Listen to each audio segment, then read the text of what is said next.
There's a moment in every person's life when they realize they've been giving their power away. Drop by drop. Text by text. Glance by glance. You've been pouring your energy into someone who treats your attention like background noise. Your messages go unanswered. Your presence is taken for granted. Your emotional investment returns nothing but silence and indifference. You wake up one morning and feel the weight of it all. It's a constant checking of your phone. It's the rehearsed conversations in your head. The way you've molded yourself around their schedule, their moods, their whims. You've become a shadow of yourself, dancing to rhythms they never even asked you to follow. But what if I told you that this very moment of recognition is where your transformation begins? What if the path to becoming magnetic, powerful, and unforgettable starts with the simple act of turning away? The ancient Stoics understood something profound about human nature that modern psychology is only beginning to grasp. They knew that true influence comes not from pursuit, but from presence. Not from chasing, but from cultivating an inner fortress, so strong that others are naturally drawn to its walls. When you stop looking for them, something shifts in the fabric of reality itself. The dynamics reverse. The hunter becomes the hunted. The one who is ignored suddenly becomes impossible to ignore. This is not about games or manipulation.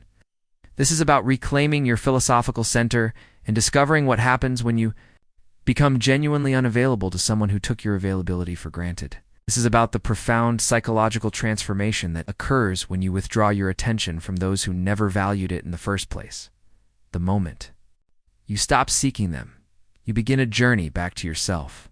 And that journey, though initially painful, leads to a kind of power that cannot be taken away. Marcus Aurelius wrote in his Meditations that we suffer more in imagination than in reality. For months, perhaps years, you've been suffering in the imagination of what could be. You've been living in the fantasy of their attention, their validation, their eventual recognition of your worth. But the Stoic path asks you to step out of that fantasy and into the reality of your own inherent value. When you finally pull your attention back, when you stop the constant reaching, the first thing you discover is silence. Not just their silence, but your own. For the first time in so long, you're not performing for an audience that never applauded. You're not crafting messages for someone who never truly listened. Yes. You're simply existing, breathing, being present to your own life. The silence is not empty. It's full of potential. It's the space where your authentic self begins to emerge from beneath the layers of people-pleasing and validation-seeking. It's where you remember who you were before you became obsessed with, who they might want you to be. But here's what's happening on the other side of that silence. Here's what they begin to feel when your familiar presence suddenly vanishes from their world. At first, they don't notice. They've become accustomed to your consistency, your predictability, your constant availability. Your absence registers as a subtle shift in their environment. Like when a familiar sound suddenly stops and the silence feels strange. Though they can't quite identify what's missing, but absence has a way of growing louder than presence ever was. The space you once occupied begins to echo.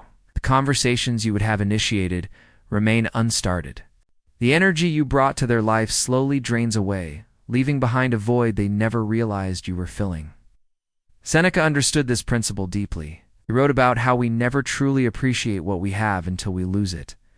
But more than that, he understood that voluntary withdrawal often reveals value more clearly than constant presence ever could.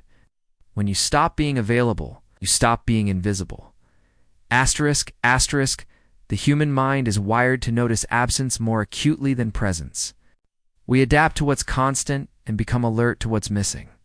When you withdraw your attention, you're not just removing yourself from their life. You're creating a space where they can finally see the shape of what you've brought to it. This is when the curiosity begins. They start to wonder where you've gone. Not because they necessarily missed you, but because the human psyche is uncomfortable with unexplained changes in pattern. You've been a constant for so long that your absence feels like a puzzle they need to solve. They might check your social media, looking for clues about your new life without them. They might ask mutual friends casual questions about what you've been up to. They're not necessarily longing for you yet, but they're beginning to think about you in a way they never did when you were constantly available. Epictetus taught that we cannot control others' actions, only our own responses. For too long, you've been responding to their indifference with more effort, their silence with more words, their distance with more pursuit. But when you finally stop responding, when you choose a different path, you discover that your response was the only thing keeping the old dynamic alive. Your withdrawal forces them to confront the reality of what your presence actually meant. Without your initiation, conversations don't happen. Without your planning, meets don't occur. Without your emotional labor, the connection simply ... stops. And in that stopping, they begin to realize what they've lost. This realization rarely comes immediately. It creeps in slowly, like dawn breaking over a landscape they've never bothered to really look at. They start to remember conversations you had, jokes you made, support you offered, memories that were stored in the background of their consciousness, suddenly move to the foreground. But more than remembering what you gave them, they begin to notice what you're no longer giving them. The validation you used to provide, the attention you used to offer, the emotional availability you used to maintain, these things which they took for granted suddenly feel precious because they're gone. The Stoic philosophers understood that scarcity creates value. When something is always available, it becomes background noise. When it's suddenly unavailable, it becomes significant. By withdrawing your constant presence, you're not playing hard to get. You're genuinely becoming harder to get. And that difficulty, that scarcity, awakens something in the human psyche that constant availability never could. As days pass without your familiar reach, something deeper begins to stir in them. The initial curiosity transforms into something more complex. They start to feel the weight of your absence, not just the practical absence of your actions, but the emotional absence of your energy, your care, your focused attention. This is when they might reach out. A casual text, a random question, a sudden interest in your life. But here's where your Stoic training becomes crucial. Here's where you discover whether you've truly withdrawn or whether you've simply been waiting for this moment to rush back into the old pattern. Marcus Aurelius reminds us that we become what we repeatedly do. If you've been someone who always responds immediately, who always makes yourself available, who always puts their needs above your own, then one text from them might be enough to pull you back into that role. But if you've truly embraced the Stoic path, if you've genuinely reclaimed your center, then their reaching out becomes just another external event that you can choose how to respond to. The power of genuine unavailability is that it's not strategic. It's not a tactic to make them want you more. It's a natural result of you wanting you more. When you stop looking for them, you start looking for yourself. When you stop seeking their validation, you start building your own foundation. When you stop being available to them, you become available to your own growth, your own dreams, your own life. This shift in focus creates a magnetic quality that has nothing to do with them and everything to do with you. You become someone who is genuinely busy with their own life, genuinely interested in their own growth, genuinely content with their own company. And this contentment, this self-sufficiency, this inner peace is incredibly attractive to others. But here's the paradox. The less you care about being attractive to them, the more attractive you become. The less you seek their attention, the more their attention seeks you. The less available you are, the more valuable your availability becomes. They begin to sense this change in you. Even if they can't articulate it, they can feel that something fundamental has shifted. You're no longer the person who was always there, always reaching, always available. You've become someone with boundaries, someone with your own life, someone who doesn't need them to feel complete. This transformation triggers something primal in human psychology. We're wired to want what we can't have, to pursue what's moving away from us, to value what's scarce. When you stop being easily accessible, you stop being taken for granted. When you stop being predictable, you become intriguing. Seneca wrote about the difference between those who are enslaved by their desires and those who are free from them. When you were constantly seeking their attention, you were enslaved by your desire for their validation. But when you withdraw that seeking, when you find your validation from within, you become free. And that freedom is visible to others. It radiates from you like heat from a fire. They start to remember what they lost. Not just your presence, but your care. Not just your attention, but your dedication. Not just your availability, but your loyalty. These qualities, which they dismissed when they were freely given, suddenly seem valuable now that they're no longer on offer. The human heart has a strange way of wanting what it can't have. When you were there, offering your time and energy and attention, it felt overwhelming or suffocating or simply unremarkable. But now that you're gone, now that your attention is focused elsewhere, it feels like a loss. This is when regret begins. Two set in. Not necessarily regret about losing you, but regret about not appreciating you when they had you. They start to see missed opportunities, dismissed gestures, ignored efforts. They begin to realize that they had someone who cared deeply about them, and they treated that care carelessly. But regret is a luxury for those who are still thinking about what was. Your Stoic practice teaches you to focus on what is and what can be. You're not withdrawing to make them regret their choices. You're withdrawing to make better choices for yourself. The beauty of the Stoic path is that it transforms you from someone who reacts to someone who responds, from someone who seeks to someone who creates, from someone who chases to someone who attracts. And this transformation is not about them at all. It's about you reclaiming your power, your dignity, your sense of self as you continue on this path. As you genuinely invest in your own growth and happiness, something magical happens. You stop hoping they'll notice your absence and start celebrating your presence in your own life. You stop wondering if they miss you and start enjoying your own company. You stop waiting for them to value you and start valuing yourself. This shift is palpable. People can sense when someone is genuinely content, genuinely self-sufficient, genuinely at peace. And that energy, that contentment, that inner strength is magnetic in a way that neediness never was. They begin to feel the pull of your new energy. Not the desperate energy of someone who wants their attention, but the calm energy of someone who doesn't need it. Not the anxious energy of someone who's trying to impress them, but the confident energy of someone who's impressed with their own growth. This is when they might realize what they've lost. It's not just your attention, but your admiration. It's not just your presence, but your respect. Not just your availability, but your care.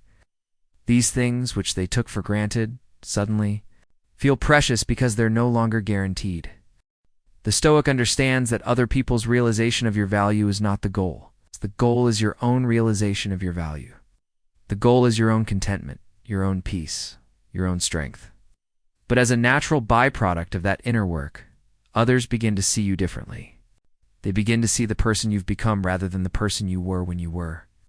Desperate for their attention, Epictetus taught that we are not disturbed by things, but by our judgments about things. When you were constantly seeking their validation, you were disturbed by their lack of response because you judged their response as necessary for your happiness. But when you stop judging their response as necessary, you find your happiness independent of their actions. You become undisturbed. And that undisturbed state, that equanimity, that inner peace is incredibly attractive. They start to wonder who you've become.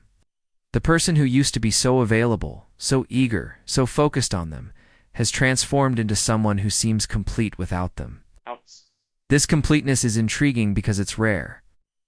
Most people are looking for someone to complete them, but you've completed yourself.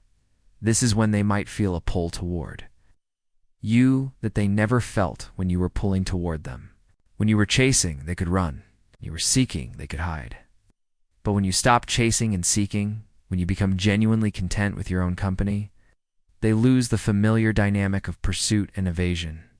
Now they're faced with someone who doesn't need them but might choose them, someone who doesn't lack anything but might add something, someone who is whole on their own but might share that wholeness. This is a fundamentally different proposition than someone who needs them to feel complete. The Stoic practice teaches you that your worth is not determined by others' recognition of it. Your value is not dependent on others' validation of it. Your completeness is not contingent on others' contribution to it. When you truly understand this, when you truly embody this, you become someone who is genuinely attractive because you're genuinely content. But here's the deeper truth. By the time they realize what they've lost, you've realized what you've gained. You've gained yourself. You've gained your dignity. You've gained your peace. You've gained your strength. You've gained your center. And these gains are so valuable that their recognition of your worth becomes secondary to your own recognition of it. This is the ultimate transformation. You stop being someone who needs to be chosen and become someone who chooses. You stop being someone who seeks validation and become someone who offers it. You stop being someone who is desperate for attention and become someone whose attention is valuable. Marcus Aurelius wrote that very little is needed to make a happy life. It is all within yourself, in your way of thinking. When you stop looking for happiness in their response and start finding it in your own growth, you discovered that you had the power to be happy all along. You just gave that power away. When you reclaim that power, when you stop seeking external validation and start building internal strength, you become someone who is genuinely magnetic, not because you're trying to attract others, but because you're genuinely attracted to your own life, your own growth, your own possibilities. They feel this shift. They sense that you've moved from seeking to creating, from needing to choosing, from lacking to offering. And this shift makes them see you in a completely different light. Not as someone who needs them, but as someone who might enrich their life if they proved worthy of your attention. This reversal of power is not about manipulation or strategy. It's about authenticity. It's about becoming genuinely self-sufficient, genuinely content, genuinely whole. And when you achieve that authenticity, that wholeness, others naturally want to be part of it. The person who was once indifferent to your attention now craves it. The person who once took your presence for granted now misses it. The person who once dismissed your care now recognizes its value. But by then, you've learned to value your own attention, presence, and care too much to give them away carelessly. Seneca understood that we teach people how to treat us by what we accept. When you are constantly available, constantly seeking, constantly accommodating, you taught them that your time, energy, and attention were not valuable. But when you withdraw, when you become selective, when you start honoring your own worth, you teach them that your presence is precious. This lesson is not lost on them. They begin to understand that if they want your attention, they need to earn it. If they want your presence, they need to appreciate it. If they want your care, they need to reciprocate it. This understanding transforms the entire dynamic from one of taking to one of exchange, but here's what makes this transformation so powerful. You're no longer invested in whether they learn this lesson or not. You're no longer waiting for them to step up or change or recognize your worth. You've recognized your own worth, and that recognition is enough. Asterisk, asterisk, this detachment, this genuine lack of neediness, this authentic self-sufficiency is what makes you truly irresistible. Not because you're trying to be irresistible, but because you're genuinely resistant to the pull of others' opinions, validation, or approval. The Stoic path teaches you that your happiness is your responsibility. Your peace is your creation. Your strength is your choice. When you stop making others responsible for your emotional state, you become someone who is genuinely stable, genuinely reliable, genuinely strong. They can feel this strength. They can sense that you're no longer the person who needed their approval to feel good about yourself. You've become someone who feels good about yourself regardless of their approval. And that independence, that self-reliance, that inner strength is incredibly attractive. But more than attractive, it's transformative. When you stop looking for them, you find yourself. When you stop seeking their validation, you discover your own value. When you stop being available to them, you become available to your own possibilities. This transformation is not about them at all. It's about you reclaiming your power, your dignity, your sense of self. It's about you choosing yourself over the illusion of their approval. It's about you building a life so fulfilling that their presence becomes optional rather than essential. And in that optionality, in that freedom, in that self-sufficiency, you become someone who is genuinely worth pursuing. Not because you're playing hard to get, but because you're genuinely hard to get. Not because you're pretending to be busy, but because you're genuinely busy building a life you love. The ancient Stoics understood that true power comes from within. that true strength is self-generated, that true happiness is self-created. When you stop looking for these things in others and start cultivating them in yourself, you become someone who radiates these qualities rather than seeking them. This radiance is what they feel when you stop looking for them. Not your neediness, but your completeness. Not your desperation, but your contentment. Not your lack, but your abundance. And this shift in energy, this transformation in your very being, is what makes you impossible to ignore. When you stop chasing, you become worth chasing. When you stop seeking, you become worth seeking. When you stop being available, you become worth the wait. This is not a strategy. This is a natural result of choosing yourself over the illusion of their approval.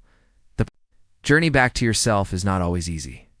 There will be moments when you want to reach out, when you want to check in, when you want to return to the familiar pattern of seeking their attention.